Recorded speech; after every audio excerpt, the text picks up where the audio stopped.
Some promises are never written down, yet they're etched deeper than any contract. We've all lost someone we didn't get to say goodbye to.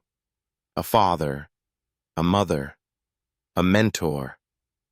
Someone who left too soon, leaving behind unfinished conversations, unspoken truths, and promises that were never fulfilled. But perhaps the most painful part isn't the loss itself. It's the haunting question that lingers. Did I do enough to make them proud? This is the true story of a young Navy sailor who carried his father's final wish. A salute, a whisper, and a moment that moved the President of the United States in a way no one expected.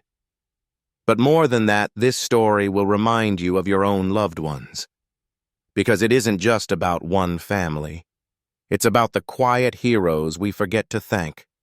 The ones who never stood in the spotlight, but held up the foundation of a nation. And by the time you reach the end, you'll understand why one simple salute could make all of America go silent. No one in uniform that day expected to see the president step out of a black SUV in the middle of Chesapeake Naval Base, the largest in the nation. But there he was, flanked by Secret Service, moving slowly, shaking hands, making eye contact with precision. Among the ranks stood Petty Officer Luke Harrison, 28 years old, quiet with weathered eyes that had seen more than his years should allow. His uniform was flawless, his shoes gleaming, outwardly still. Inside, his heart pounded like a drum. He wasn't there for politics. He wasn't looking for cameras. He was there for a promise. One that had lived in his chest for over a decade. Tucked inside his left breast pocket was a folded photograph, faded frayed. A keepsake. A reminder. Attention. The command snapped the formation upright. President Trump was getting closer. Luke's mind blurred. As the president approached his row, Luke's body responded before his thoughts did. He raised his hand and delivered the sharpest salute of his life. Then, something unexpected happened. Luke's eyes filled with tears. Trump stopped. "You all right, sailor?" Luke nodded, tried to speak, but choked. He leaned in and whispered something only the president could hear. Whatever it was, it changed Trump's face in an instant. The confidence faded. His jaw tightened, his eyes narrowed, and for a moment time stood still. Around them, tension rippled through the officers. No one knew if they had just witnessed a breach of protocol or something deeply personal. Luke didn't move. A single tear rolled down his cheek. Trump cleared his throat, nodded slowly. "Walk with me." Luke, stunned, followed. The cameras kept rolling. But the world faded away behind a circle of Secret Service agents, and two men stepped into a quiet room just off the hangar floor. The door clicked shut. In the quiet, the president turned and spoke with a softer voice. "What did you say back there?" Luke stood tall, but his voice trembled. "Sir, my father told me, if I ever met you, I had to salute you for him, because he never got the chance." Trump stared for a moment, silent, steady. "What happened to your father?" Luke slowly pulled out the photo. It showed a younger man in navy blues with a confident smile and kind eyes. He died in 2005. Navy veteran. Cancer took him. But even in his final moments, he still believed in this country. And his last words were about you. Trump didn't respond. He just listened. In that moment, he wasn't a politician. He was simply a man, listening to a son speak of his father. Luke handed him the photo. It showed a teenage version of himself beside his dad, standing proudly on a dock, both in uniform. "My father, Commander Nathan Harrison. He served 22 years. Pancreatic cancer took him too soon. Before he passed, he made me promise two things. Join the Navy, and if I ever met you, salute you with honor." Trump leaned back, visibly affected. "That's a heavy thing to carry." Luke nodded. I've carried it every day. I just didn't expect it to hit me like that. Trump looked at the photo again. He was proud of you. Luke's voice cracked. He was tough. We didn't always agree, but he loved this country, and he believed in you, even when people laughed at him for it. The silence in the room grew still tender. Trump placed the photo gently on the table. You honored him, more than words could ever say. Outside, the ceremony carried on. The band played an extra song. Cameras kept rolling. Reporters whispered something unusual was happening. But in that small, quiet room just off the hangar, the noise of the world faded. Trump was still holding the photo, his thumb resting just beneath the corner, as if the man inside might speak from it. Then slowly, he stood. Come with me, he said. Luke didn't question it. He just followed. They walked in silence past curious glances and paused conversations until they reached the hangar again, this time from behind the stage. The cameras clicked the moment the president reappeared. Trump stepped to the podium. A prepared speech was in his hand, typed, stapled, neatly bound. He looked down at it and set it aside.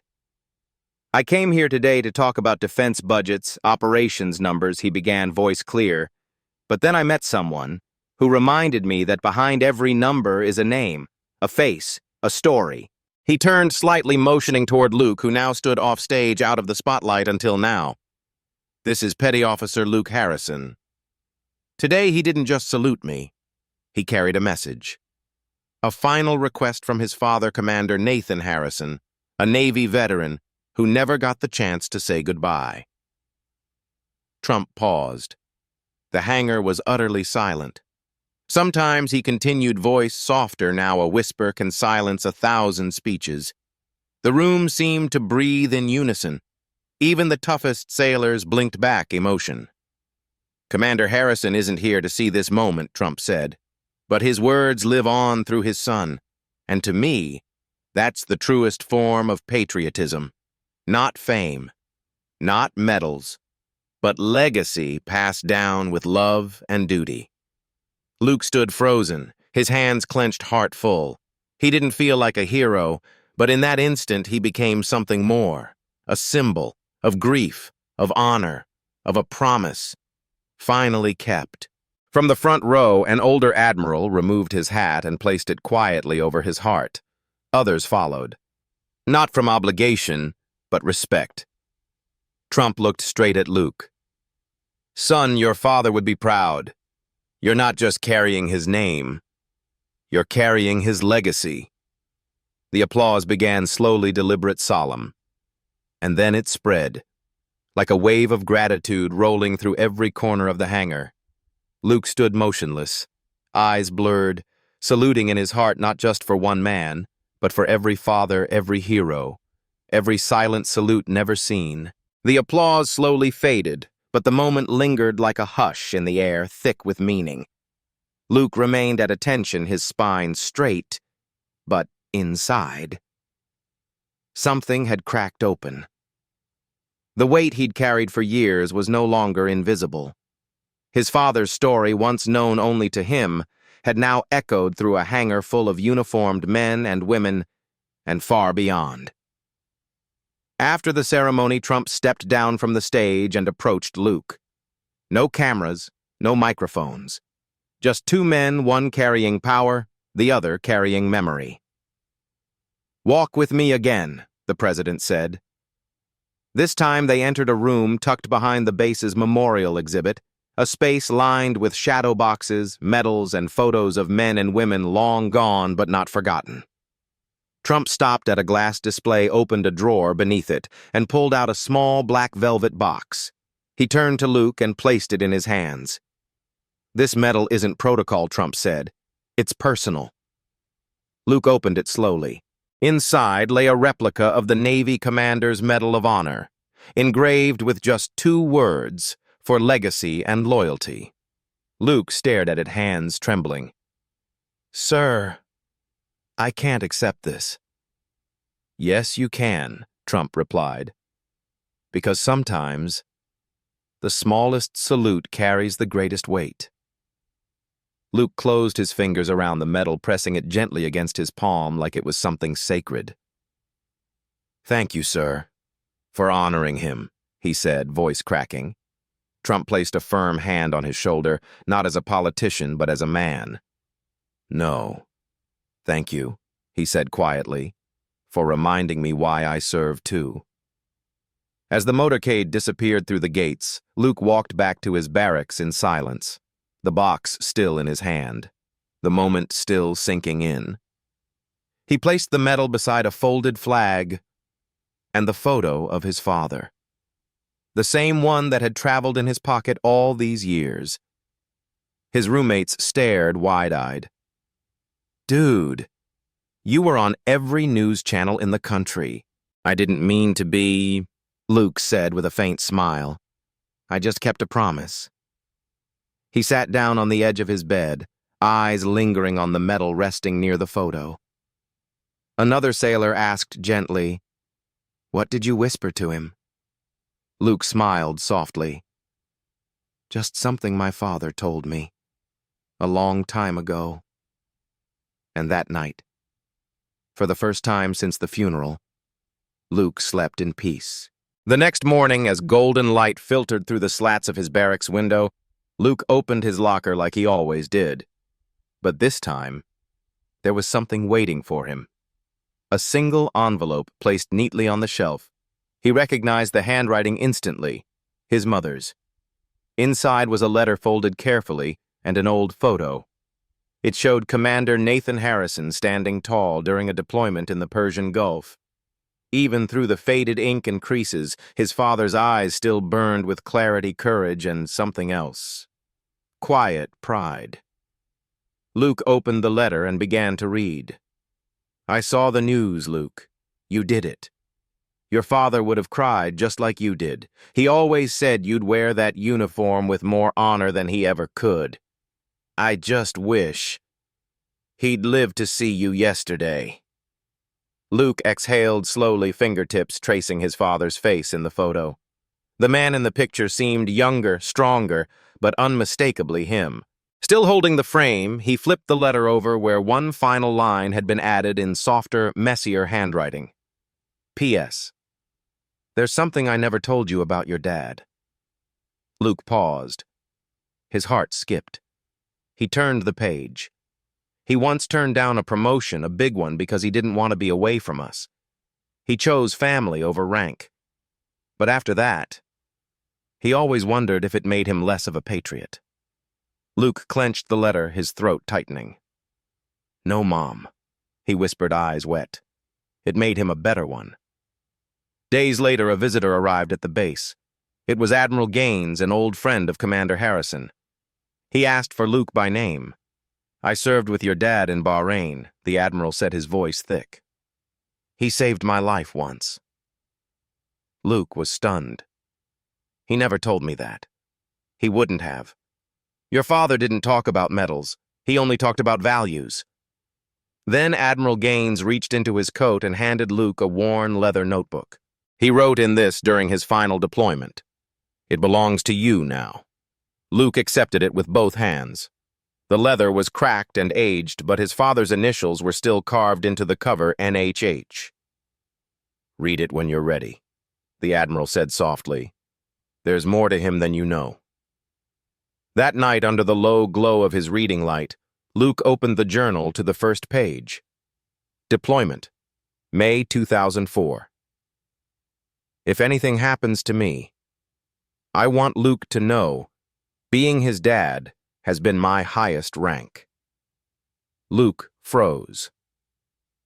The next pages chronicled military routines, field frustrations. But between the logistics and notes were quiet messages meant for one reader only. Luke remembered courage isn't loud. It's doing the right thing when no one's watching. Love your country, son. But never forget to love your people more. And if you ever meet President Trump, look him in the eye. Tell him why I believed in him. Because sometimes leaders forget who they serve. Remind him.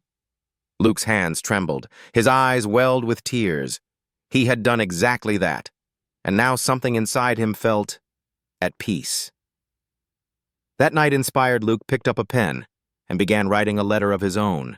Under the dim desk lamp in his barracks room, Luke sat silently before a blank sheet of paper.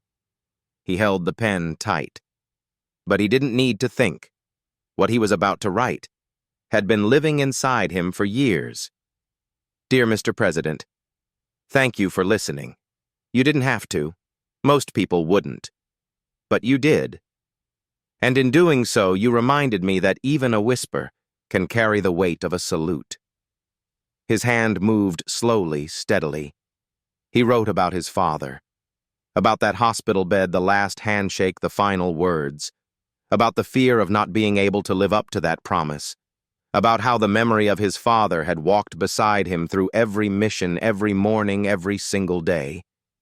He wrote about the photograph, about carrying it close to his heart, not out of duty, but out of need.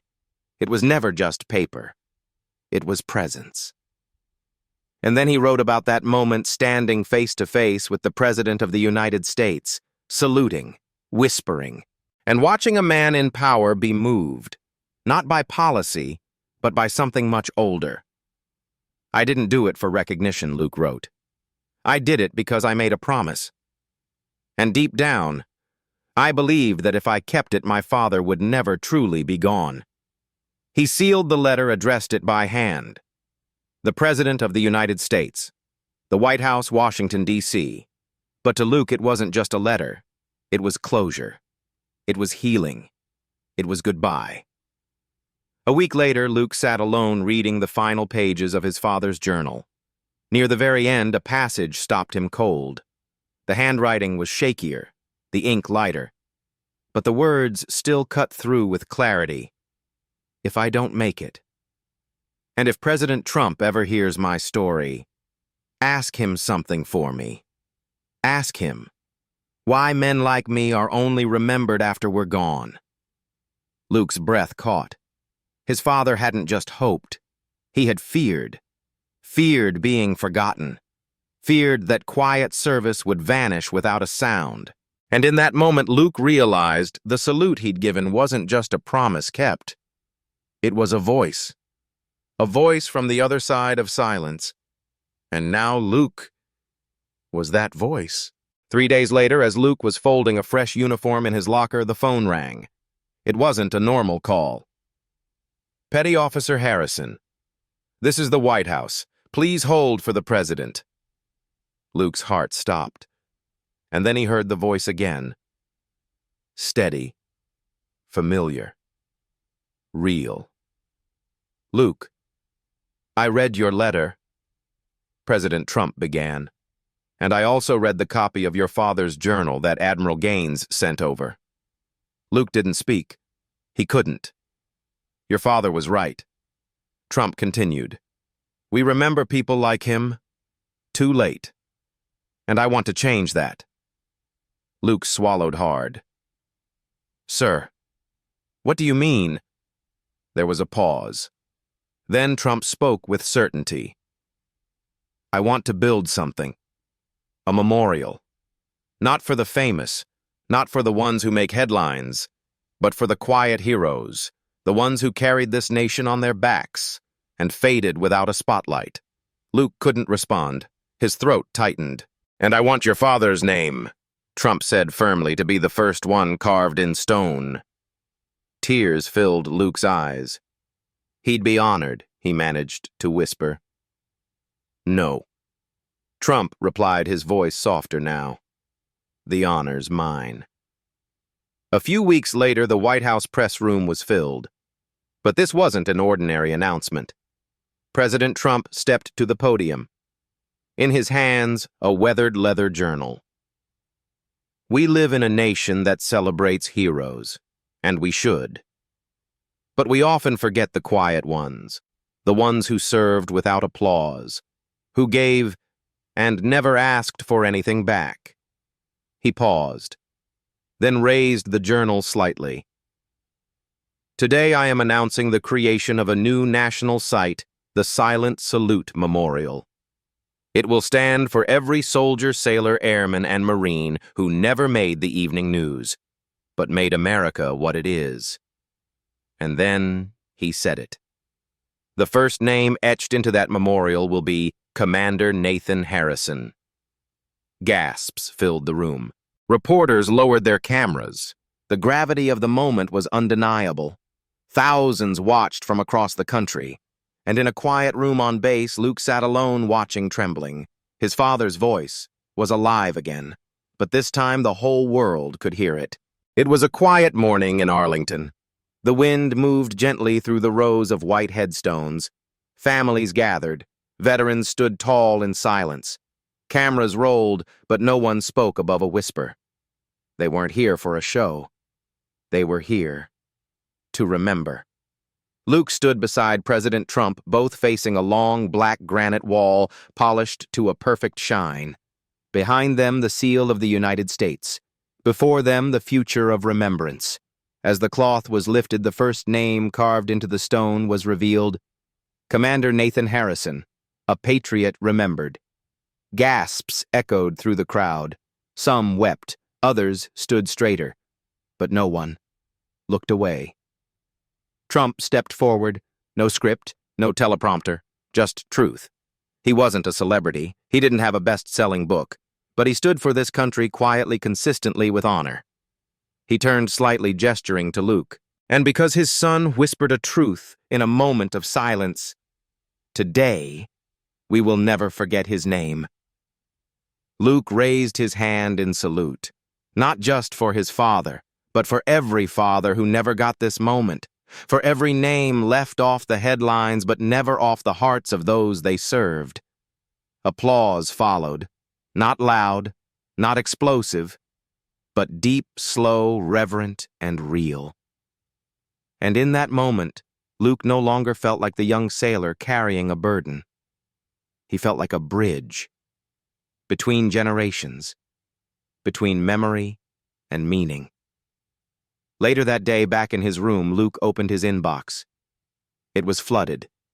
Not with news interviews, not with reporters, but with people.